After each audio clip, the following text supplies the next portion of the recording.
Dans ce jeu de société, chaque joueur est le PDG d'un groupe d'entreprises.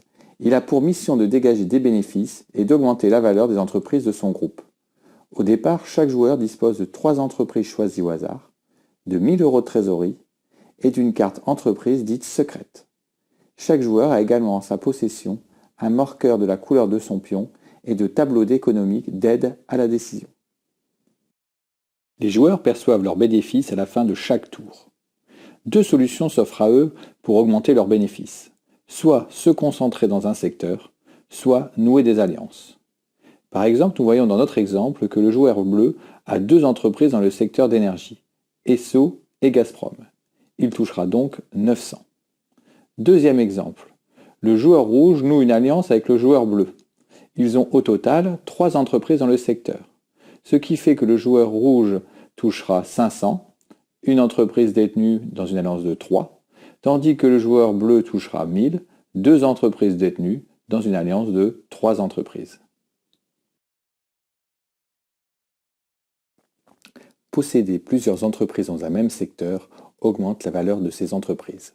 Cela aura une très grande importance à la fin du jeu lorsque vous ferez le bilan comptable à l'assemblée des actionnaires. La valeur de base d'une entreprise est de 1000, mais si vous avez 2 entreprises dans un même secteur, la valeur de chaque entreprise est de 1500.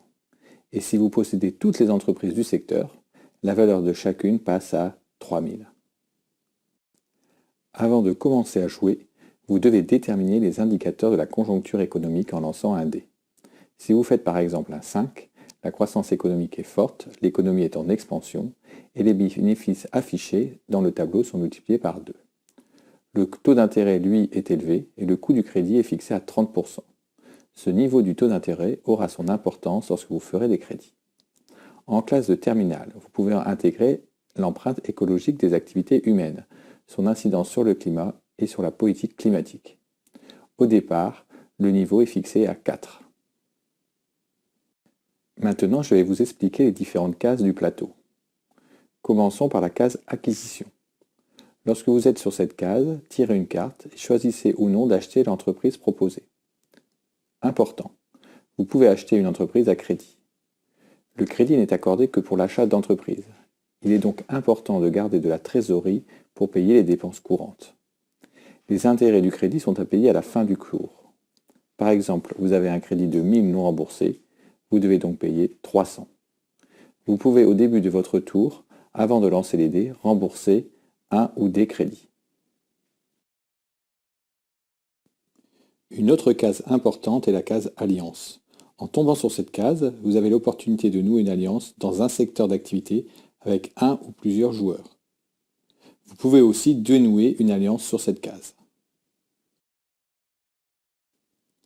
La case achat-vente vous permet d'acheter, vendre ou échanger une entreprise avec un autre joueur.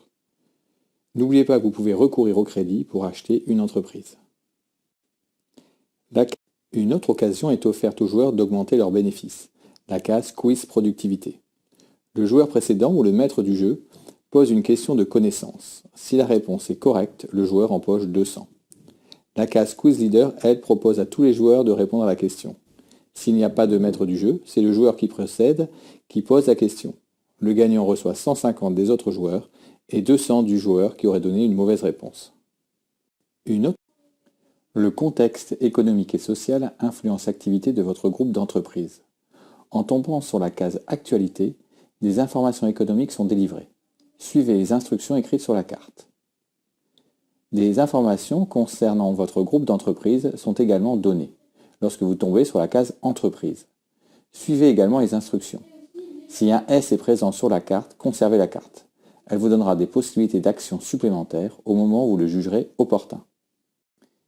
Il existe également sur le plateau de jeu des cases très spécifiques, comme la case Conjoncture économique. Le joueur qui tombe sur cette case doit lancer un dé. Entre 0 et 3, l'économie française connaît un trou d'air. Il faut donc déplacer le curseur de la croissance économique de 2 cases à gauche.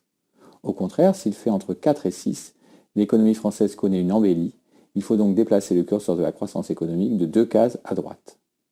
En classe de terminale, 2 cases supplémentaires sont ajoutées pour rendre compte de l'influence du dérèglement climatique. La première, la case catastrophe climatique. Elle entraîne le déplacement du curseur de l'empreinte écologique de 2 cases vers la gauche. Pour contrecarrer cette catastrophe climatique, il existe la case politique climatique qui permet aux entreprises, si elles le souhaitent, d'investir dans le développement de ressources vertes. Pour chaque tranche de 500 investis, déplacez le curseur vers la droite.